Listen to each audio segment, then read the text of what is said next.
ನಮ್ಮ ಕರ್ತನಾದ ಯೇಸು ಕ್ರಿಸ್ತನಲ್ಲಿ ಪ್ರಿಯರಾದ ದೇವಜನರೇ, ನಮ್ಮ ಕರ್ತನಾದ ಯೇಸು ಕ್ರಿಸ್ತನ ಅತ್ಯಧಿಕವಾದ ಕೃಪೆಯು ಸಮಾಧಾನವು ತಮಗೂ ತಮ್ಮ ಕುಟುಂಬದ ಪ್ರೇರೆಲ್ಲರಿಗೆ ಹೆಚ್ಚಾಗುಂಟಾಗಲಿ.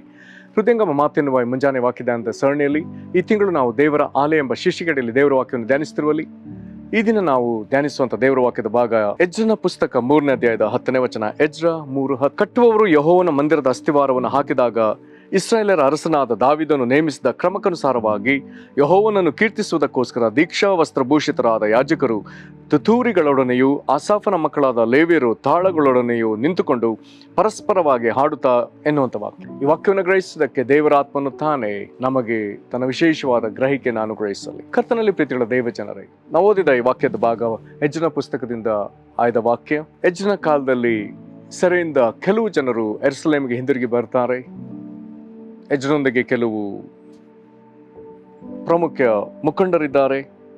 ಅವರಲ್ಲಿ ಅರಸು ಮನೆತನದ ಶೆಲ್ತಿಯೇಲನ ಮಗನಾದ ಜೆರುಬ್ಬಾಬೆಲ್ ಮತ್ತು ಯಾಜಕನಾದ ಯೋಚಾದಕನ ಮಗನಾದ ಯೆಶುವ ಇವರು ಪ್ರಮುಖ ನಾಯಕರುಗಳು.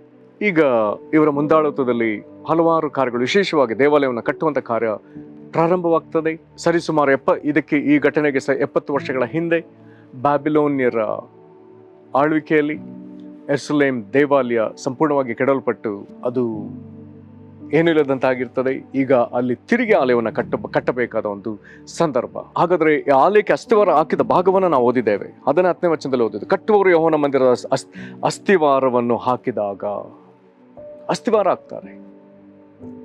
ಹೀಗೆ ಅಸ್ತಿವಾರ ಹಾಕುವಾಗ ದಾವೀದ ತನ್ನ ಕಾಲದಲ್ಲಿ ದೇವರಿಗೆ ಯಾವಾಗಲೂ ಸ್ತುತಿ ಇರಬೇಕೆಂಬುದಕ್ಕಾಗಿ ಆತನು ಸರದಿ ಪ್ರಕಾರ, ಹೇಗೆ ಈಗ ನಾವು ನೋಡುವಂಥ ಕೆಲವು ಕಾರ್ಖಾನೆಗಳಲ್ಲಿ ಅಥವಾ ಕೆಲವು ಕಂಪನಿಗಳಲ್ಲಿ ಶಿಫ್ಟ್ಗಳಿದೆಯೋ ಆ ವಿಧದಲ್ಲಿ ಆತನು ದೇವರನ್ನು ಸ್ತುತಿಸುವುದಕ್ಕಾಗಿ ಆತನು ಯಾಜಕರಿಂದಲೂ ಮತ್ತು ಲೇವಿಯರಿಂದಲೂ ಜನರನ್ನು ಆತನು ಆರಿಸಿಕೊಂಡು, ಅವರಲ್ಲಿ ವಾದ್ಯಗಾರರು ಬೇರೆ 100 ಸಂಖ್ಯೆಯಲ್ಲಿ ಅಥವಾ 1000 ಸಂಖ್ಯೆಯಲ್ಲಿ ಮತ್ತು ಗಾಯಕರು ಬೇರೆ, ಹೀಗೆ ಅವರ ಮೂಲಕ ಸತತ ದೇವರಿಗೆ ಆರಾಧನೆ ಸ್ತುತಿಯು ಸಲ್ಲುವಂತೆ ಆತನು ಮಾಡ್ತಾನೆ.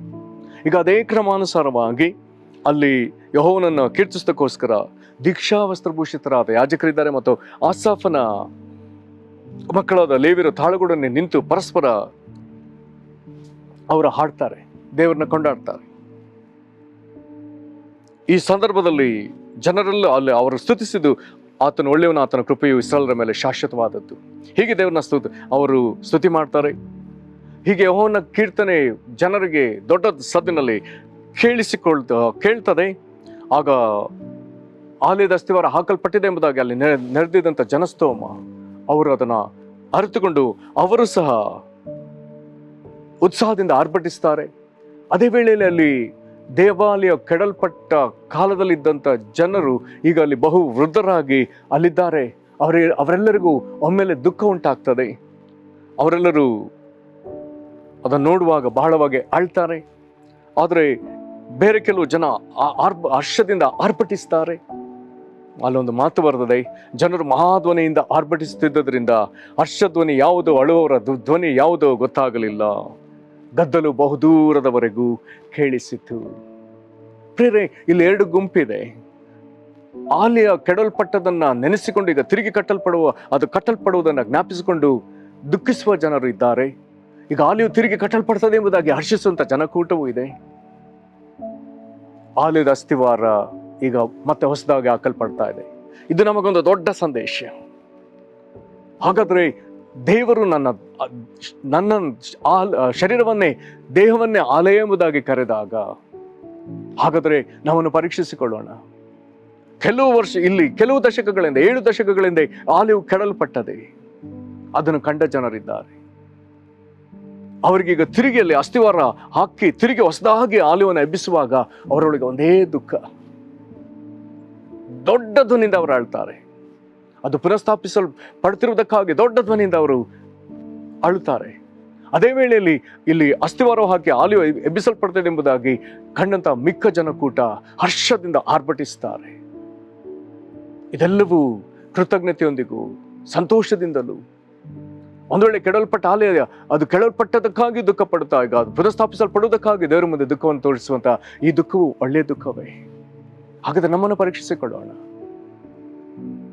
ನಾನು ದೇವರ ಆಲಯವಾಗಿ ಇದ್ದೇನೋ ಅಥವಾ ನಾನಾ ಕಾರಣಗಳಿಂದ ಅದು ಎಂದೋ ಒಂದು ದಿವಸ ಅದು ನಾಶವಾಗಿ ಕೆಡವಲ್ಪಟ್ಟಿದೆಯೋ, ಅದನ್ನು ತಿರುಗಿ ಕಟ್ಟುವ ಪ್ರಯತ್ನ ನಾನು ಮಾಡಿದನೋ ಇಲ್ಲವೋ, ಹಾಗಾದ್ರೆ ದೇವರಿಗೆ ಒಂದು ಅವಕಾಶ ಕೊಟ್ಟಿದ್ದಾನೆ ಅಲ್ಲಿ ತಿರುಗಿ ಹೊಸ ಅಸ್ತಿವಾರವನ್ನು ಹಾಕುವುದಕ್ಕಾಗಿ.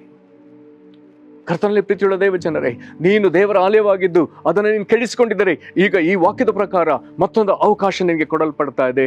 ನೀನು ನಿನ್ನ ದೇಹವೆಂಬ ಆಲಯವನ್ನು ತಿರುಗಿ ಕಟ್ಟಿ ಎಬ್ಬಿಸುವುದಕ್ಕಾಗಿ ಮತ್ತೊಂದು ಸಾರಿ ಹೊಸದಾಗಿ ಅಸ್ತಿವಾರ ನೀನು ಹಾಕಬೇಕು. ಅಲ್ಲಿ ಅಯ್ಯೋ, ನಾನು ಒಮ್ಮೆ ಒಂದು ಕಾಲದಲ್ಲಿ ಒಳ್ಳೆಯ ದೇವರ ಆಲಯವಾಗಿದ್ದು ಇಂತಹ ಮಹಿಮೆಯಿಂದ ನಾನು ಇದ್ದನಲ್ಲ, ಆದರೆ ಇದು ನಮ್ಮ ಅಪರಾಧಗಳ ನಿಮಿತ್ತ ಕೆಡವಲ್ಪಟ್ಟಿತಲ್ಲ ಎಂಬುದಾಗಿ ಈಗ ನೀನು ಗೋಳಾಡುವುದು ಸರಿಯೇ. ಅದೇ ವೇಳೆಯಲ್ಲಿ ನೀನು ನಿನ್ನ ಆಲಯ ತಿರುಗಿ ಹೊಸದಾಗಿ ಈಗ ಎಬ್ಬಿಸಲ್ಪಡುವಂತೆ ಅದಕ್ಕೀಗ ನೀನು ಅಸ್ತಿವಾರವನ್ನು ಹಾಕಿ ಕ್ರಿಸ್ತ ನಂಬಿಕೆಯೊಳಗೆ ನೀನು ಪ್ರವೇಶಿಸ್ತಿರುವುದಾದರೆ ತಿರುಗಿ ಹೊಸ ಆಲಯ ಕಟ್ಟಲ್ಪಡ್ತಿದೆ ಎಂಬುದಾಗಿ, ನಾನು ಹೊಸದಾಗಿ ದೇವರ ಆಲಯವಾಗಿ ನಿರ್ಮಾಣವಾಗ್ತಿದ್ದೇನೆ ಎಂಬುದಾಗಿ ನೀನು ಸಂತೋಷ ಪಡುವುದು ಸಹ ಅಲ್ಲಿ ಅವಶ್ಯ. ಇಲ್ಲಿ ಎರಡೂ ಧ್ವನಿಯು, ದುಃಖಿಸುವವರ ಅಳುವವರ ಧ್ವನಿಯು, ಹರ್ಷಧ್ವನಿ ಗೈಯುವವರ ಧ್ವನಿಯು ಅದು ಒಗ್ಗೂಡಿ ಅದರಲ್ಲಿ ಯಾವುದು ಆ ಧ್ವನಿಯನ್ನು ವಿಂಗಡಿಸ್ಲಿಕ್ಕಾಗದ ವಿಧದಲ್ಲಿ ಅದಿರುವುದಾದರೆ, ಹಾಗಾದ್ರೆ ನಿನ್ನೊಳಗೆ ಹಿಂದೆ ಆದಂಥ ತಪ್ಪಾದ ಕಾರ್ಯಗಳಿಗಾಗಿ ಪಶ್ಚಾತ್ತಾಪದ ದುಃಖವು ಈಗ ನೀನು ಆಲಯವಾಗಿ ಪುನಃಸ್ಥಾಪಿಸಲ್ಪಡುತ್ತಿರುವಂಥ ಆನಂದವು ಒಟ್ಟಾಗಿ ಸೇರಿ ವಿವೇಚಿಸಲಾರದ ವಿಧದಲ್ಲಿ ನೀನು ದೇವರ ಮುಂದೆ ಸಂಭ್ರಮ ಪಡುವುದಾದರೆ ದೇವರಿಗೆ ಸ್ತೋತ್ರ. ಇದು ಈ ಗದ್ದಲು ಬಹುದೂರದವರೆಗೂ ಕೇಳಿಸಿತು. ಹಾಗಾದ್ರೆ ನಿನ್ನ ಈ ದುಃಖವು, ನಿನ್ನ ಈ ಸಂತೋಷವು ಬಹುದೂರದ ಪರಲೋಕಕ್ಕೆ ಕೇಳಿಸಲಿ. ನೀನು ತಿರುಗಿ ದೇವರಲ್ಲಿ ಆಲಯವಾಗಿ ಪುನಃಸ್ಥಾಪಿಸಲ್ಪಡ್ತಿರುವಂತ ಈ ಸುದ್ದಿ ಬಹುದೂರದ ಜನರಿಗೆ ಸಾಕ್ಷಿಯಾಗಿ ಕೇಳಿಸಲ್ಪಡಲಿ. ಅದಕ್ಕಾಗಿ ದೇವರ ವಾಕ್ಯವನ್ನು ಇಟ್ಟಿದ್ದಾನೆ. ದೇವರ ಆಲಯವಾಗಿರುವ ನೀನು ಹಾಳಾಗಿ ಹೋಗುವಂಥದ್ದನ್ನ ದೇವರು ಬಯಸಲಿಲ್ಲ.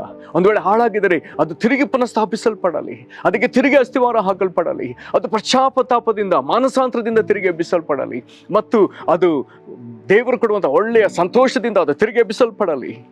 ಅದು ದೂರದ ಪರಲೋಕಕ್ಕೂ ಅದು ಕೇಳಿಸಲ್ಪಡಲಿ. ನೀನು ಆಲಯವಾಗಿ ಪುನಃಸ್ಥಾಪಿಸಲ್ಪಟ್ಟದ್ದು ದೂರದ ಪ್ರದೇಶದ ಜನರಿಗೂ ಅದು ಸಾಕ್ಷಿಯಾಗಿರಲಿ ಎಂಬುದನ್ನು ದೇವರು ಬಯಸ್ತಿದ್ದಾನೆ. ಹಾಗಾದರೆ ಎಜ್ರ 3:10 ಪ್ರಕಾರ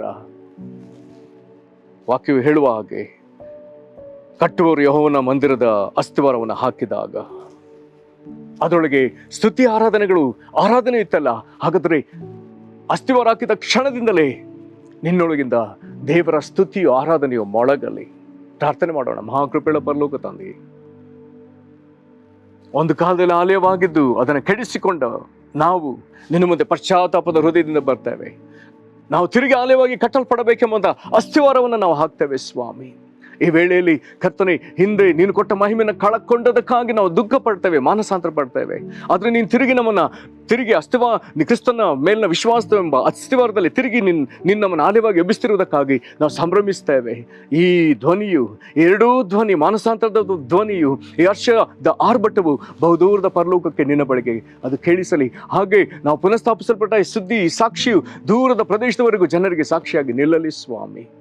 ಕರ್ತನೆ, ಅಸ್ತಿವಾರ ಹಾಕಲ್ಪಟ್ಟ ಸಮಯದಿಂದ ಇನ್ನು ಮುಂದೆ ನಿನಗೆ ಎಂದೆಂದಿಗೂ ಹಗಲು ರಾತ್ರಿ ಅನ್ನದೇ ನಮ್ಮೊಳಗಿಂದ ಸ್ತುತಿಯು, ಸ್ತೋತ್ರವು, ಆರಾಧನೆಯು ಬಿಡದೆ ನಿನಗೆ ಸಲ್ಲಿಸಲ್ಪಡಲಿ. ಇಂಥ ಕೃಪೆ ಇರಲಿ ನಮ್ಮ ಕುಟುಂಬದಲ್ಲಿ, ನಮ್ಮ ಸಭೆಗಳಲ್ಲಿ, ನಮ್ಮ ಅಕ್ಕಪಕ್ಕದ ಜನರಲ್ಲಿ, ನಮ್ಮ ನೆರೆಹೊರೆಯವರಲ್ಲಿ ಪ್ರತಿಯೊಬ್ಬರ ಆಲಯವಾಗಿ ಕಟ್ಟಲ್ಪಡಲಿ ಎಂಬುದಾಗಿ ನಿನ್ನ ಸಂತೆಯಲ್ಲಿ ನಾವು ಪ್ರಾರ್ಥಿಸ್ತೇವೆ. ನಮ್ಮನ್ನು ಮಾತ್ರ ವಲ್ಲ ಸ್ವಾಮಿ, ನಮ್ಮ ಸುತ್ತಲ ಜನಗಳನ್ನು ಸಹ ನಿನ್ನ ಆಲಯವಾಗಿ ಎಬ್ಬಿಸಿಕೊ. ಅವರು ಆಲಯವಾಗಿ ಎಬ್ಬಿಸಲ್ಪಡುವಂಥ ಅಸ್ತಿವಾರವು ಅವರಲ್ಲಿ ಹಾಕಲ್ಪಡಲಿ. ಈ ಪ್ರಾರ್ಥನೆಯನ್ನು ನಮ್ಮ ಕರ್ತನಾದ ಯೇಸು ಕ್ರಿಸ್ತನ ಹೆಸರಲ್ಲಿ ಬೇಡಿದ್ದೇವೆ ನಮ್ಮ ತಂದೆಯೇ, ಆಮೆನ್. ಕರ್ತನು ನಿಮ್ಮನ್ನು ಆಶೀರ್ವದಿಸಲಿ. ವಂದನೆಗಳು.